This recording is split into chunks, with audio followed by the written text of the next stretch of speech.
செய்திகள் தொடர்கின்றன. பிரேசில் நாட்டில் நடைபெற்று வந்த ஆடை அலங்கார அணிவகுப்பு நிறைவு விழாவில் மாடல் அழகிகள் நவநாகரிக ஆடைகளை அணிந்து மேடையில் ஒய்யாரமாக நடந்து சென்றனர். பிரேசில் நாட்டின் தலைநகர் சாவோ பாலோவில் குளிர்கால ஆடைகளை அறிமுகப்படுத்த ஃபேஷன் ஷோ கடந்த ஒரு வாரமாக நடந்து வந்தது. இதன் நிறைவு விழா நேற்று நடைபெற்றது. இதில் ஜப்பான் மற்றும் பிரேசில் நாட்டின் ஆடை வடிவமைப்பாளர் பெர்னாண்டோ யமாட்டோ தயாரித்த நவீன ரக ராயன்சன்ஸ் ஆடைகள் அறிமுகப்படுத்தப்பட்டுள்ளது. பச்சை, சிவப்பு, கருப்பு நிற ஆடைகளை அணிந்து மாடல் அழகிகள் மேடையில் ஒயிலாக நடந்து சென்றனர்.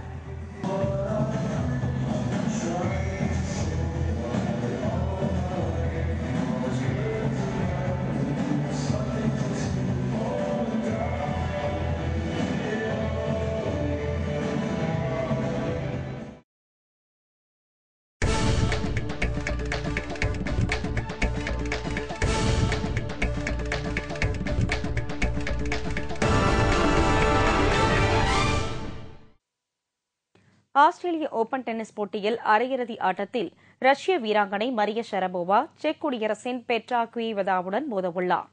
ஆஸ்திரேலிய ஓபன் டென்னிஸ் போட்டியில் மகளிருக்கான ஒற்றையர் பிரிவு கால் இறுதி ஆட்டத்தில் செக் குடியரசின் பெத்தை குவீராவும் இத்தாலிய வீராங்கனை சாரா எரானியும் மோதினர். இதில் செக் வீராங்கனை பெட்ரா குவிதா 6-4, 6-4 என்ற நேர் செட் கணக்கில் அரையிறுதிக்கு முன்னேறினார்.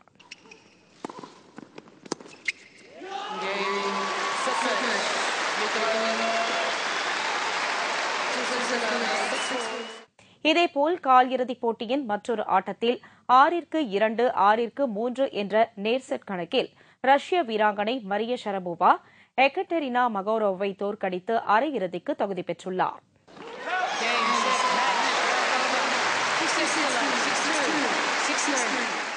கால் இறுதிப் போட்டியில் வெற்றி பெற்றுள்ள மரியா ஷரபோவாவும் செக் வீராங்கனை பெட்ராவும் அரையிறுதிப் போட்டியில் மோத உள்ளனர்.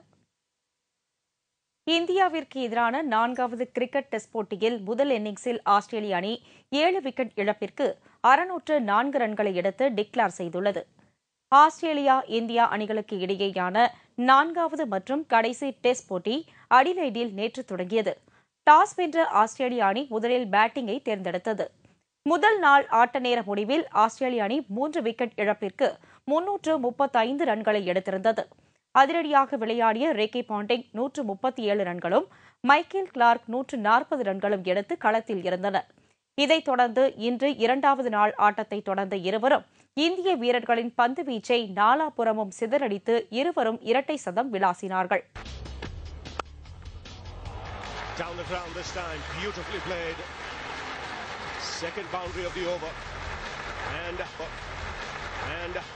கேப்டன் கிளார்க் 210 ரன்னிற்கும் பாண்டிங் 221 ரன்னிற்கும் ஆட்டம் இழந்தனர்.